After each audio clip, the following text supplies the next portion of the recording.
According to the latest statements from the Bulletin of Atomic Scientists, the Doomsday Clock, which supposedly shows how close we are to Armageddon, reads at 85 seconds to 0 hour. As of January 27th, 2026, their security board announced their placement of the hand. Headlines reporting on the news give an air of immediate imminence, fear inducing propaganda claiming the position of solid authority on the matter, as if the clock is not a mere arbitrary monolith and hasn't been reset on numerous occasions. Sarah Starkey, in her written press release for the board, quotes a 2021 speech from CEO and Professor Maria Rose to illustrate the given message. Quote, "Without facts, there is no truth. Without truth, there is no trust. And without radical collaboration, this moment demands is impossible. We are living through an information Armageddon, the crisis beneath all crises, driven by extractive and predatory technology that spread lies faster than facts and profits from our division. We cannot solve problems we cannot agree exist. We cannot cooperate across borders when we cannot even share the same facts. Nuclear threats, climate collapse, AI risk, none can be addressed without first rebuilding our shared reality. The clock is ticking," unquote. Not wrong by a long shot at face value. I mean, global tensions are at a fever pitch, and AI directly feeds into climate issues. However, what is this if not fear mongering? What is this if not an insincere voice regarding a fetish? Similarly, well, wait, no, not similarly.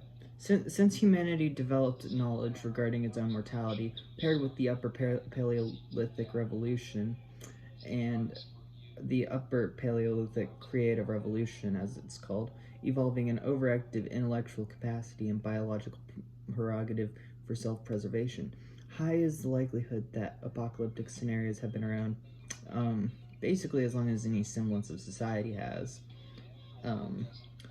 And so, terror management theory, as presented in the book Worm at the Core on the Role of Death in Life, or Ernest Becker's poignant precursor, The Denial of Death, is highlighted the absurdity within the death wish. Similarly to a suicidal individual, doomsday scenarios are a hypothesized form of symbolic ego gratification, a monumental moment, and then it's all done. And in the individual person, this is delegated to self-esteem or ego, and romanticism of the human condition in comparison to the vast scheme of universal existence. Essentially, the basic thought process and such is that at least you aren't the only one dying, and there'll be nothing to miss out on. And maybe, just maybe, there's an extension of consciousness beyond the post-mortem rigor mortis where we can all meet. And with that, even in the imagined end scene, there's a post-credit snippet. The denial of death permeates. So say we do wipe our species off the face of the planet, like in any apocalypse movie or biblical barrage occurs and brings down perdition. What is the former but a self-fulfilling prophecy? What is it if not a formalized fetish? You know, what seemingly the idea of a death wish is encapsulated almost perfectly in hope for and in fear of an imagined end of the human world. Albert Einstein has the famed line explaining, quote, "I know not with what weapons World War III will be fought, but World War IV will be fought with sticks and stones, in association with the idea of a nuclear battle and subsequent fallout reducing technological advancements back to antiquity." Humanity in this hypothesis survives, however, as it would seem, even if a nation like Israel decided to enact its Samson option. Likely it is that survivors would still manage to straggle their way through. Atomic arsenals have obviously improved since Nagasaki and Hiroshima, and undoubtedly more so since the Tsar bomb. So the reconstruction of societies would be a bit more of a struggle than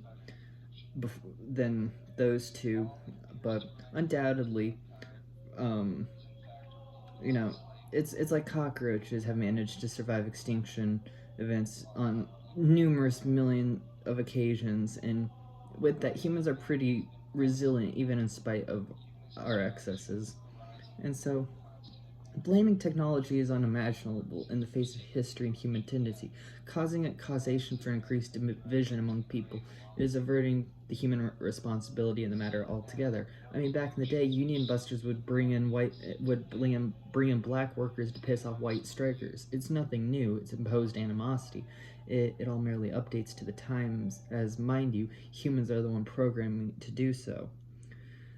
And so, with that, powering the technological advancement in the race towards artificial intelligence also lies climate change, eating up resources as an energy means, but but um,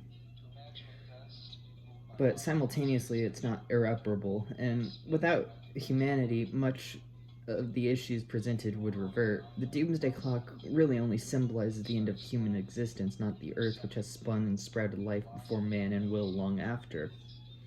And with that is the actual truth. In fact, with that, what is the actual truth in fact here? The planet would objectively fare better without mankind.